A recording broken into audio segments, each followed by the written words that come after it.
नमस्कार दोस्तों, स्वागत है आपका आपके अपने यूट्यूब चैनल मन अप स्टोरीज में। दोस्तों, ये नई कहानी है जिसका नाम है दो दिल मिल रहे हैं मगर चुपके चुप। दोस्तों, ये एक रियल स्टोरी है। ये किसी की डायरी में से लिखी गई है और वो वीडियो के अंत में मैं बताऊंगी कि क्यों और कैसे डायरी में से लिखी गई। इस कहानी में आप खुद को महसूस करेंगे। तो चलिए दोस्तों, कहानी को शुरू करते हैं। मुझे वो दिन याद आ गया था जब मैं उसके शहर में था।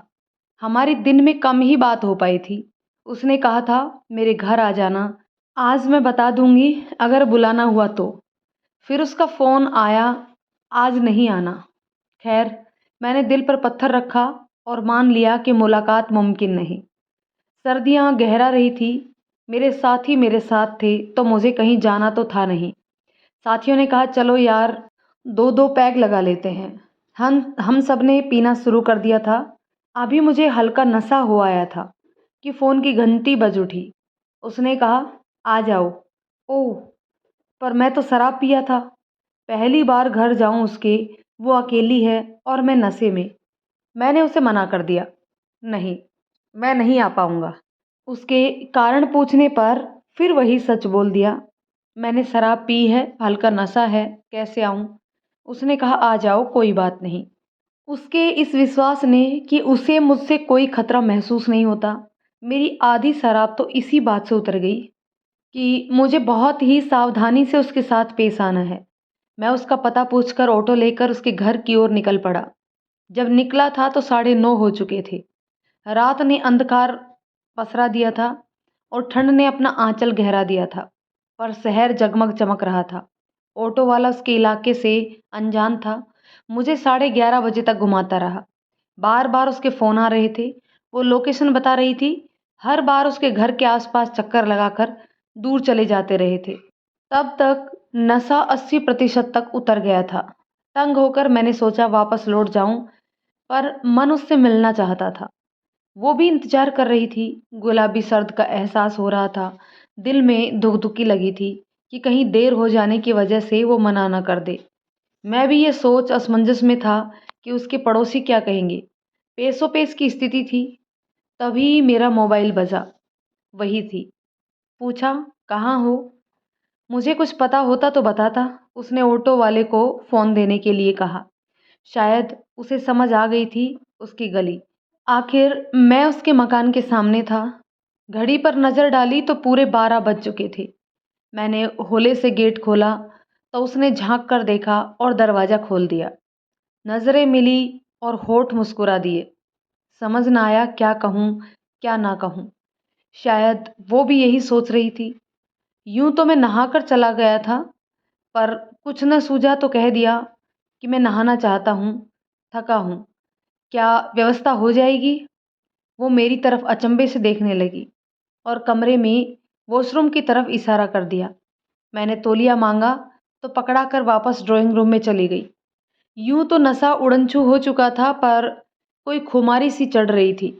मैं ड्राइंग रूम से वापस आया तो उसने पूछा, तेल लगा दूं बालों में? जी, लगा दो।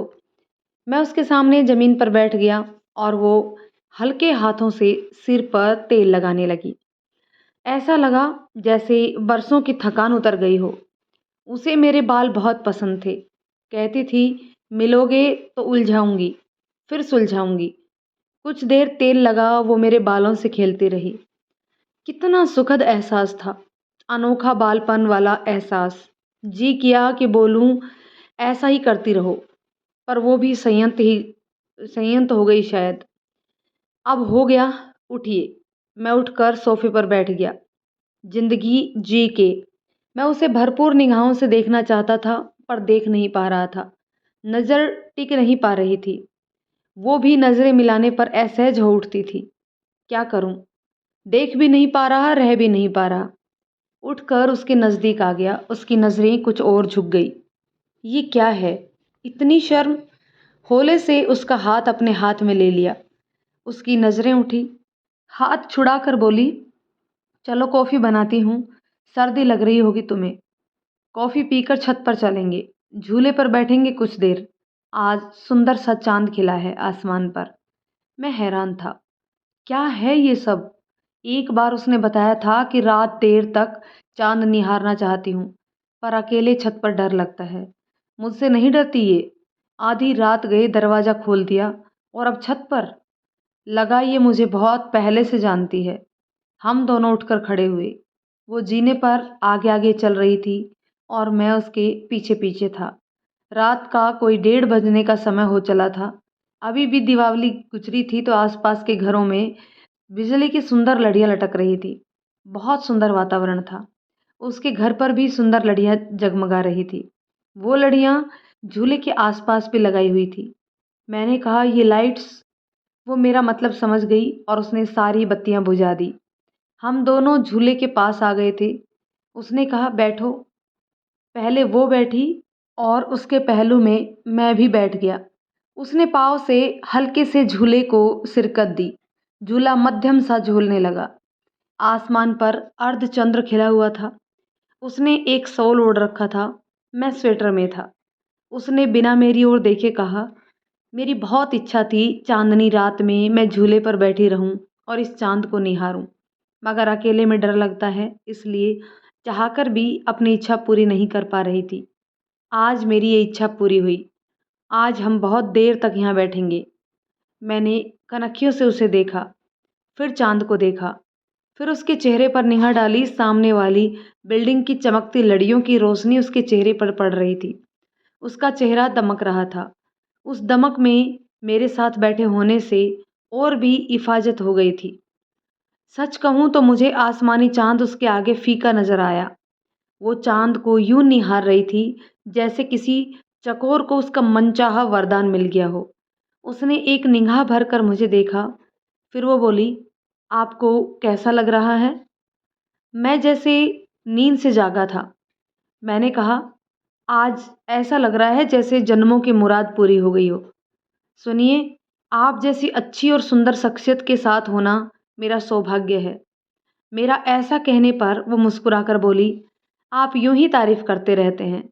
मैंने कहा, नहीं, सच है। ये मुझे जैसे साधारण से दिखने वाले को आप जैसे सुंदर साथी पसंद करे, ये मेरा सौभाग्य ही है। तो उसने कहा, सुनिए, आप बहुत सुंदर हैं। कभी भी खुद को कम करके नहीं आके। सर्दी गहरा गई थी। मैंने देखा उसके बाल बंधे हुए थे। उसने एक रबड़ बैंड से अपने बालों को बांध रखा था। मैंने उससे कहा, सुनिए, मुझे आपके खुले बाल देखने हैं। आपके बालों का ये रबड़ बैंड हटा दूं? उसने कहा, हाँ, हटा दो। मैंने उसके बालों से वो रबड़ बैंड हटा दिया और उस बैंड को कलाई में ही पहन लिया कि वापस जब बाल बांधने हों तो ये खो ना जाए। मैंने उसके बालों में हाथ फिराया। वो असहज हुई। मैंने झट से हाथ हटा लिया। उसने मुझे देखा, फिर हंस दी, चांद को फिर निहारने लगी। झूला बदस्तूर झूलता रहा था। सर्दी गहरा गई थी। हल्की ठुठरन शुरू हो गई थी। मैं थोड़ा सा उससे सट गया था। उसके बदन की खुशबू महसूस हो रही थी। हल्की गर्माहट माहौल में घुल गई थी। उसे अंदाजा हो गया था कि मुझे ठंड लग रही है। उसने अपना सोल मेरे कंधे पर भी डाल दिया। हम दोनों एक ही सोल में हो गए थे। मुझे असहज लग रहा था। शराब की खुमारी अभी भी थी मुझे। मेरा मन किया कि इतनी ठंड में उसका हाथ थाम लूं। मेरे हाथ में कसमसाहट सी थी। मैं बार बार बेचैनी से हाथ को खोल रहा था, बंद कर रहा था। उसे सब समझ में आ रहा था। जाने मेरे मन में क्या सूझा, मैंने अपना सर उसके कंधे पर टिका दिया। माहौल शांत था। चांद को किसी बादल ने आगोश में ले लिया था। सामने जल रही लड़ियों की जलभुज से उसका चेहरा दमक रहा था। 2:30 बज चुके थे। उसने कहा, आपको ठंड लग रही है? चलिए नीचे चलते हैं। झूले को खाली झूलता छोड़कर हम नीचे आ गए। झूला भी उस दिन बहुत खुश हुआ होगा। उसने उस दिन खामोश मोहब्बत को बहुत नज़दीक से देखा, महसूस किया। शायद वो खुश था मेरी तरह। हम ड्राइंग रूम में ही आकर बैठ गए। उसने पूछा, चाय पियोगे? मैंने मना कर दिया। दोनों बहुत सी बातें करना चाह रहे थे, मगर लब थे कि जैसे हड़ताल पर थे। उन्हें कुछ नहीं कहना था और कान तरसते थे सुनने को, पर आंखें बड़ी खुश थी। एक दूजे से मिलकर चमक उठती और झुक जाती थी। उसने कहा, आपको कौन सा गाना पसंद है? आओ गाने सुनते हैं। मैंने कहा, बड़े अच्छे लगते हैं ये धरती, ये नदियाँ, ये सुनेंगे। उसने ये गाना मोबाइल पर चला दिया और हम खामोशी से सुनते रहे। एक कड़ी आई, हम तुम कितने पास हैं, कितने दूर हैं चाँद सितारे। जैसे ही ये बोल आए, मैंने साथ में गाना शुरू कर दिया। वो मुझे बहुत प्यार से देखने लगी। बड़ा अच्छा लग रहा था उसे भी, मुझे भी। फिर उसका लास्ट अंतरा आया, तुम इन सब को छोड़ के कैसे कल सुबह जाओगी। यहाँ आकर एक दर्दीली खामोशी छा गई थी। बड़ी मुश्किल से गाना पूरा हुआ।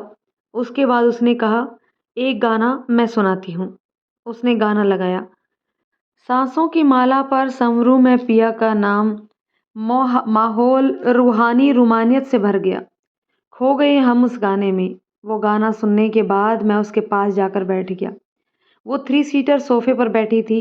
उसने अपना पाँव ट्री टेबल पर रखे हुए थे। मैंने कहा, मुझे आपकी गोद में सिर रखकर सोना है। उसने कहा, सो जाओ। मैंने अपना सर उसकी गोद में रख दिया। उसने मेरे माथे पर स्नेह से हाथ फिराना शुरू कर दिया था। उसके खुले बाल बहुत सुंदर लग रहे थे। उसके बाल ज़्यादा लंबे नहीं थे, उसकी कोहनी तक ही आ रहे थे। उसके बाल बहुत घने थे और बहुत सुंदर। शायद मैंने आज तक उसके जैसे सुंदर घने बाल नहीं देखे थे। मैं कई देर तक उसके बालों को निहारता रहा। उसके हाथ बदस्तूर मेरे माथे पर शिरकत कर रहे थे। मैंने अपना हाथ बढ़ाकर उसके घने बालों से खेलना शुरू कर दिया। उसके मोबाइल में गाना बज रहा था, मेरी हीरिए फकीरिए नी सोहणिए, तेरी खुशबू नसीली मनमोहनिए। मैं बहक रहा था। मेरी शराब ने अभी तक पीछा नहीं छोड़ा था। उसने कहा, मेरे पैर दुखने लगे, उठिए बैठिए। मैं उठकर उसके पास ही बैठ गया। उसने पूछा, क्या देख रहे हो? मैंने कहा, ये देख रहा हूँ भगवान कितनी सुंदर रचनाएं रचता है। आप कितनी सुंदर हो, पर आप में जरा भी गुमान नहीं। उसने कहा, शरीर मिट्टी का है, मिट्टी में मिल जाना है, फिर गुरूर किस बात का करना। आप भी बहुत खूबसूरत हो। आपकी आंखें बहुत सुंदर हैं और आपको घमंड तो छूकर भी नहीं गुजरा। हम बातें कर रहे थे, अचानक जाने मुझे क्या हुआ, मैंने उठकर उसके लबों को चूम लिया। वो हड़बड़ा गई। उसने दोनों हाथों से अपना चेहरा ढांप लिया। वो पत्थर की मूर्ति बन गई। उसके इस रवैये से मुझे खुद पर शर्म महसूस हुई। शायद उसे इस हरकत की मुझसे बिल्कुल उम्मीद नहीं थी। रात में सन्नाटा पसरा था। मुझे उस कमरे में गहन खामोशी के अलावा कुछ नहीं सुनाई दे रहा था। मुझे लग रहा था मेरी इस हल्की हरकत पर मुझे पाताल में फेंक दिया गया था। मेरी धड़कनें घड़ी की टिक टिक से ज़्यादा शोर जोर से सुनाई दे रही थी। मुझे अपराध बोध हो रहा था और उसका विश्वास तोड़ने का मलाल था। वो तो बस जैसे निष्प्राण हो गई थी। 3:45 बज रहे थे। उसके हाथ उसके चेहरे से नहीं हटे थे। मैंने खुद को संभाल कर उससे कहा, क्या हुआ? उसने गर्दन हिलाकर कहा, कुछ नहीं। मैंने कहा, दिन उगने वाला है, मुझे अब जाना चाहिए। उसके मोहल्ले में जाग हो जाएगी। मैं जाऊं? उसने फिर अपने सिर को हिलाकर कह दिया, हाँ। मैं वहाँ से उठा, चुपचाप दरवाजे के पास गया। वहीं से कहा, गेट बंद कर लेना, मैं जा रहा हूँ। उसने कुछ नहीं कहा। मैं जल्दी से उसके मोहल्ले से बाहर वाली सड़क पर आ गया, ऑटो किया और उसमें बैठ गया। मेरा मन दुखी था। मैंने अच्छा नहीं किया। मैंने ऑटो से ही उसे व्हाट्सएप मैसेज किया, सॉरी। मैसेज अनसीन रहा। मैं एकदम ब्लैंक था। जैसे ही मैं होटल के पास पहुंचा, मोबाइल बज उठा। पहुंच गए? उसने पूछा। मैंने कहा, बस पहुंचने वाला हूँ। उसने कहा, सो जाना, आज ऑफिस भी जाना है। आज हो ना यहाँ? मैंने कहा, हाँ। वो बोली, ठीक है, दिन में बात करूँगी, मुझे भी कुछ देर सोना है। मैंने देखा उसका रबड़ बैंड अभी भी मैंने कलाई में पहना हुआ था। मैं होटल के कमरे में आ गया था। सोने के लिए कंबल में घुस गया था। रह रहकर पूरी रात आंखों के आगे घूम रही थी। मैंने आंखें जोर से बंद कर ली, पर उसका हथेलियों से ढांपा हुआ चेहरा बार बार सामने आ रहा था। मैंने बहुत बड़ी बेवकूफ़ी कर दी थी। मैं ये भी नहीं कह सकता था कि शराब के नशे में हुआ सब, क्योंकि जिस वक्त मैंने वो शर्मिंदगी भरी हरकत की थी, उस वक्त तो नशा कब का काफूर हो चुका था। अगर शराब के नशे में ही मैंने ऐसी हरकत की होती तो बहुत पहले कर चुका होता। हालांकि जो हो गया उसे मैं बदल नहीं सकता था। फिर भी मुझे पश्चाताप था। मैंने पिछले 2 दिनों के घटनाक्रम को याद किया। मुझे परसों रात का वाक़या याद आया, जब हम एक दूसरे से 2 हाथ की दूरी पर थे और एक दूसरे को देख भी नहीं पाए थे। बहुत दुःख हुआ था दोनों को ही। उस दिन उसका भाई, वो और उसकी बेटी तीनों बस स्टॉप पर आए थे।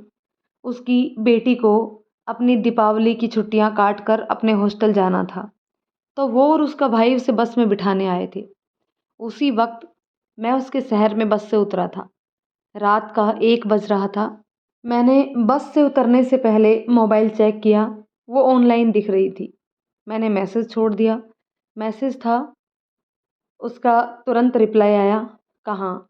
बस स्टॉप, अभी बस से उतरा। मैं भी वहीं हूँ। अच्छा, वाह! पर आप यहाँ कैसे? बेटी हॉस्टल जा रही है, उसे छोड़ने आए हैं। बेटी को बस में बैठा दिया, वापस जा रहे हैं। जा रहे हैं? कौन है साथ में? कैसे आए? कार से आए हैं। विक्रम भैया साथ में हैं। हम तीसरे गेट से निकल रहे हैं, आप उधर आ जाओ। एक झलक देख लूँ आपकी, आंखें तरस रही हैं आपको देखने को। आ जाओ ना जल्दी से। आता हूँ, पर पहचानूंगा कैसे? कैसी कार है? सफ़ेद स्विफ्ट डिज़ायर, गाड़ी नंबर RJ24SN6780। हमने ब्लू कलर की साड़ी पहनी है, आपके पसंदीदा रंग वाली। बस पहुंचा, पलक झपकते ही मैं दौड़कर गेट नंबर 3 पर पहुंचा। सफ़ेद स्विफ्ट डिज़ायर पर नज़रें दौड़ा रहा था। सारी सफ़ेद कारें मुझे स्विफ्ट डिज़ायर ही लग रही थी, पर वो RJ24SN6780 कहीं नज़र नहीं आई। मैंने मैसेज किया, किधर रह गए? हम तो निकल गए, अभी वहीं से तुलसी रोड मुड़ लिए। आप नहीं दिखे। हमारा बहुत मन था आपको देखने का। हम हजारों चेहरों में आपको ढूंढते रह गए, पर वो चेहरा नहीं दिखा जो हमें देखना था। दिल धक से बैठ गया। मैसेज किया, ओह आप निकल गए, मेरे इतने नज़दीक से निकल गए। काश आपकी कार भी दिख जाती तो आपको देखने जितना सुकून मिल जाता। हमारा भी मन खराब हो गया है, आंख भर आई है। मैं जा रही हूँ, बाय, सुबह बात करती हूँ। आप होटल ले लो। हाँ ठीक है, जाइए, गुड नाइट, बाय। मैं मैसेज करने के बाद कोई घंटे भर खड़ा रहा वहाँ। कदम उठ ही नहीं रहे थे। ऐसा लग रहा था जैसे वो मुझसे बहुत दूर चली गई है, पास से ही होकर बिना मिले। बस आने वाली हर सफ़ेद गाड़ी पर नज़र पड़ रही थी। तभी मैसेज आया, होटल पहुँच गए आराम से? नहीं, ना। क्यों? फिर कहाँ हो? यहाँ से जाने का मन ही नहीं कर रहा। बस आती जाती सफ़ेद गाड़ियाँ देख रहा हूँ। अरे पागल हो आप? इतनी ठंड में 1 घंटे से खड़े हो, बीमार होना है? जाओ होटल। मैं मैसेज नहीं करती तो यहीं खड़े रहते रात भर। जाता हूँ। सुनिए, मिस यू टू। जाइए, होटल जाकर मैसेज करना। मैं भीगी हुई आंखें लिए हुए होटल के लिए चल पड़ा। होटल पहुंचकर उसे मैसेज किया कि होटल पहुंच गया हूँ, तो उसका मैसेज आया, ठीक है सो जाओ, बहुत रात हो गई है, आपको भी सुबह ऑफिस जाना होगा, मुझे भी जाना है। आज शाम को घर आ जाना, मैं बता दूंगी अगर बुलाना हुआ तो। मेरे दिमाग में सारी घटना फ्लैशबैक की तरह घूम रही थी कि घंटी बज उठी। उसने कहा वो ऑफिस जा रही है, बीच बीच में मैसेज करेगी। मुझे भी समय से निकल जाने को बोला। बिस्तर से उठ खड़ा हुआ और ऑफिस जाने की तैयारी में जुट गया। मैं बिस्तर छोड़कर उठ खड़ा हुआ। मैं जल्दी से तैयार होकर ऑफिस के लिए निकल गया। मेरे साथी भी साथ थे। हमने एक ऑटो ले लिया था। ऑटो अपनी गति से ऑफिस की ओर चल पड़ा। मुझे थोड़ी सुस्ती महसूस हो रही थी। पूरी रात सोया जो नहीं था और परसों रात की भी नींद थी। मैं थोड़ा सा उनिंदा था, मगर सुस्त नहीं था। मैं चिर परिचित रास्ते से गुजर रहा था। इस रास्ते से मुझे बड़ा लगाव था। इस रास्ते के एक मोड़ से मेरे ऑफिस का रास्ता जाता था और उसी मोड़ पर उसके घर की तरफ से एक सड़क आकर मिलती थी और वहीं से दूसरी तरफ उसके ऑफिस के लिए और जाती थी। या यूं कहा जा सकता है कि हम दोनों के ऑफिस से वो रास्ता एक बार मिलकर जुदा होता था। जैसे ही वो मोड़ आता था, जाने क्यों मुझे अजीब सी खुशी महसूस होती थी। मुझे याद है जब मैं पिछली बार उसके शहर आया, हम दोनों 2 बार इस मोड़ पर ही मिले थे। एक बार वो मेरे साथ थी, दूसरी बार अलग थी। वो दोनों बार ही 2 अलग-अलग मनोस्थितियों वाली घटनाएँ थी, पर दोनों ही अपने आप में यादगार थी। हुआ यूँ था कि पिछली बार भी मैं ऑफ़िस के काम से यहाँ आया था। तब तक हम दोनों की केवल ही 2 मुलाकातें हुई थी, और जो पिछली 2 मुलाकातें थी, उसने हमें बहुत करीब ला दिया था। वो मुलाकातें, जिनमें से एक मुकम्मल मुलाकात थी, एक को मैं मुलाकात तो कह रहा हूँ, पर वो सही से मुकम्मल मुलाकात थी, ये कहा नहीं जा सकता। मुझे याद है, उस रोज़ मैं ऑफ़िस के पास वाले होटल में ही रुका था। उस वक़्त उसकी बेटी उसके घर आई हुई थी। मैं उससे लगातार मैसेजिंग के ज़रिए जुड़ा हुआ था। जब भी उसके शहर आता था, मैं बहुत खुश रहता था। उस दिन भी था जब मैंने बताया कि मैं अपने ऑफ़िस के पास ही रुका हूँ, तो उसने बताया, तुम्हारे ऑफ़िस के पास जो स्क्वायर सर्किल से गुज़रूँगी, मुझे ठीक 8:30 बजे मिलना, अंडरपास के पहले मोड़ पर। मैंने घड़ी देखी, 7:40 हुए थे। मैं जल्दी से तैयार हुआ। ऐसा करने में आधा घंटा लग रहा था। फिर मैं पैदल ही स्क्वायर सर्किल के पास पहुंच गया। वो अपनी रेगुलर टैक्सी में आ रही थी। मेरे कदम ज़मीन पर नहीं पड़ रहे थे। ठीक 8:33 पर उसकी टैक्सी आकर मेरे पास रुकी। तब तक मैं पचासों बार घड़ियां देख चुका था। मैंने अपनी फेवरेट सफ़ेद रंग की टी-शर्ट पहनी हुई थी और ब्लू पैंट पहन रखी थी। उसने गुलाबी सूट और सफ़ेद सलवार पहन रखी थी। वो बहुत सुंदर लग रही थी। मैं उसे परियों की शहज़ादी कहता था। मैं उसे अपलक निहारे जा रहा था। उसने मुस्कुराते हुए कहा, यूं ही मुझे देखते रहोगे या टैक्सी में बैठोगे भी? मैं छेंप गया और झट से उसके बगल में बैठ गया। जास्मीन की भीनी खुशबू से पूरा माहौल महक रहा था। मैं कनखियों से उसे देख लेता था और वो मुझे। दोनों के चेहरों पर एक मोहक मुस्कान छाई थी। उस वक्त यदि कोई भी हमें देखता तो कह देता, हम दोनों प्यार में हैं। उसने बात शुरू की, नाश्ता किया आपने? वैसे तो मैसेजिंग में बहुत बातें कर लेते थे, पर आमने सामने आने पर हम दोनों को ही थोड़ी संकुचाहट सी होती थी। उसी संकुचाहट का नतीजा था कि उसने पूछा था, नाश्ता किया? मैंने छेपते हुए ना में गर्दन हिला दी। वो मुस्कुराकर बोली, जानती थी नाश्ता नहीं किया होगा। मैं आपके खाने के लिए कुछ लाई हूँ। ये कहकर उसने मेरी तरफ एक बैग बढ़ा दिया। मैंने वो बैग अपने हाथ में ले लिया और मुस्कुरा दिया। वो टैक्सी उसी मोड़ से गुजर रही थी।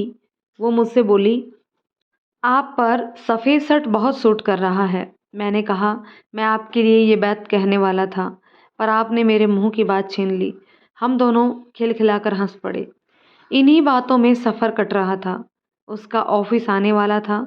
उसने कहा, मैं आज ऑफिस में लंच अवर्स में आ जाऊंगी, आप भी आ जाना। जगह मैं आपको मैसेज में सेंड कर दूंगी। साथ बैठकर कॉफ़ी पियेंगे। ये टैक्सी आपको बाहर वहीं ड्रॉप कर देगी।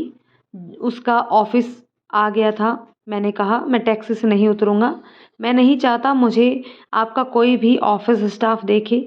आप भी टैक्सी से उतरकर मुड़कर मत देखना। मैं उसे अपलक निहार रहा था और वो परियों की शहजादी टैक्सी से उतरकर अपने ऑफिस चली गई। मैं जानता था कि वो पलट कर देखना चाहती थी, मगर मेरे मना करने के बाद उसने पलट कर नहीं देखा। वो मुझसे दूर जाते हुए यूं महसूस हो रहा था जैसे जिंदगी मुझसे दूर जा रही है। टैक्सी घूम गई और मुझे वहीं पर ड्रॉप कर दिया जहां से पिक किया था। इस दौरान उसका मैसेज आया, रूम पर पहुंचते ही नाश्ता कर लेना, फिर आपको भी ऑफिस निकलना है। वहाँ बिजी हो जाओगे तो कुछ खा नहीं पाओगे। उस आपको देखकर बहुत अच्छा लगा। काश आप हमारे शहर में रहते तो हम जब मन होता आपको देख लेते। आज हमने आपको 4 महीने बाद देखा है। आपको कहाँ आना है ये हम आपको मैसेज कर देंगे।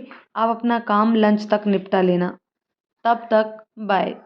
मैंने रूम में पहुंचकर काफ़ी देर तक खुद को शीशे में निहारा। उसने कहा था, आप पर सफ़ेद शर्ट बहुत सूट कर रहा है।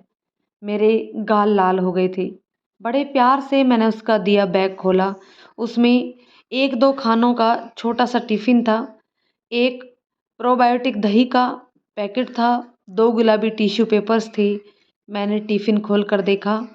एक खाने में 2 लड्डू थे, एक में 3 पराठे और उस पर कच्चे आम का अचार था।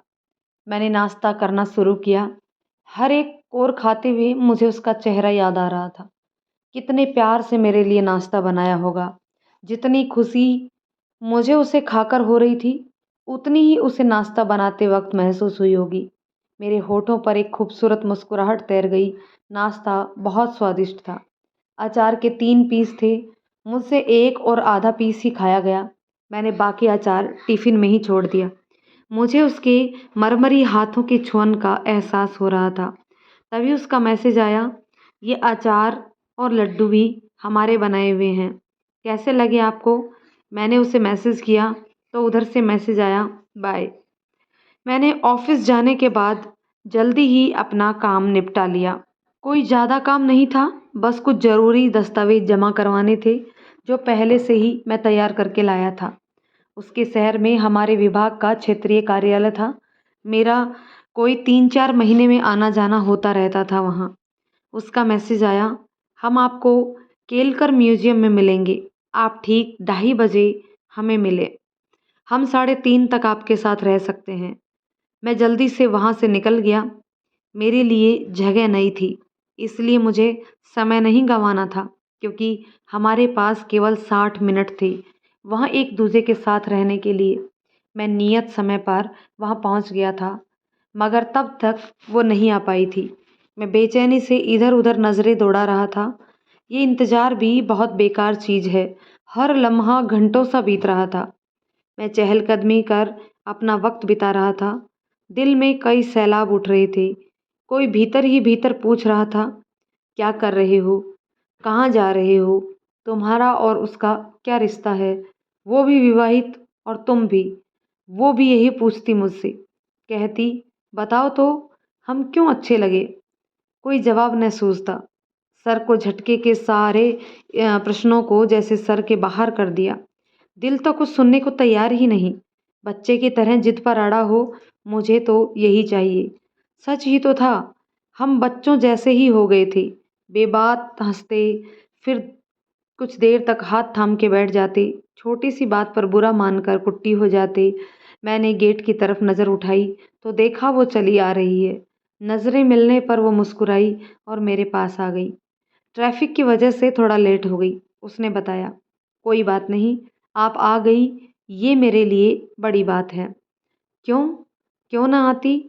आपसे मिलना मेरे लिए भी तो बड़ी बात है," वो बोली। हम दोनों की नज़रें मिली और हम मुस्कुरा दिए। "आइए, कॉफ़ी हाउस चलते हैं," कहकर वो आगे चल पड़ी। मैं उसके पीछे था। मैं उस जगह के लिए अजनबी था, इसलिए वो ही अगवानी कर रही थी। उसके साथ यूँ होने से मेरे कदम तो जैसे ज़मीन पर ही नहीं पड़ रहे थे। उस वक़्त कॉफ़ी हाउस में गहमा-गहमी ज़्यादा थी। हम किसी एकांत में बैठना चाहते थे, जहाँ आस-पास ज़्यादा लोग ना हों। वैसे वो कॉफ़ी हाउस 2 भागों में बँटा हुआ था। एक तरफ खुला लॉन था, दूसरी ओर बड़ा हॉल। हॉल में हमें कोई भी ऐसी जगह नज़र नहीं आ रही थी, जहाँ हम दोनों के बैठने के लिए उपयुक्त लगे। हमने लॉन में ही बैठने का मन बनाया। एक छाँव वाली जगह पर जाकर हम बैठ गए, जहाँ आस-पास कम लोग थे। उसने सैंडविच और कॉफ़ी का ऑर्डर दिया। मैं बस उसे देखे जा रहा था। उसने कहा, "ऐसे मत देखिए, हमें शर्म आती है। आपकी आँखें बहुत गहरी हैं।" उसकी ये बात सुन मैं परे देखने लगा, तो उसने मुस्कुराकर कहा, "हमने ये भी नहीं कहा कि हमें देखो ही मत।" उसके ऐसे कहने से हम दोनों ही खिलखिलाकर हँस पड़े। तो दोस्तों, कहानी के इस पार्ट को अभी यहीं रोकते हैं। मिलते हैं नेक्स्ट पार्ट में और उन दोनों के मिलन की और भी बहुत सारी बातें इस कहानी में होने वाली हैं। उम्मीद है कि इस कहानी में आपने अपने आप को महसूस किया होगा। दोस्तों, यदि आपकी भी इसी प्रकार की स्टोरी रही है तो अपने पार्टनर का नाम कमेंट करके ज़रूर बताइएगा। दोस्तों, कहानी कैसी लग रही है कमेंट करके ज़रूर बताइएगा। यदि कहानी पसंद आए तो उसे लाइक शेयर करें। चैनल पर नए हैं तो प्लीज़ चैनल को सब्सक्राइब ज़रूर कर लें। धन्यवाद दोस्तों।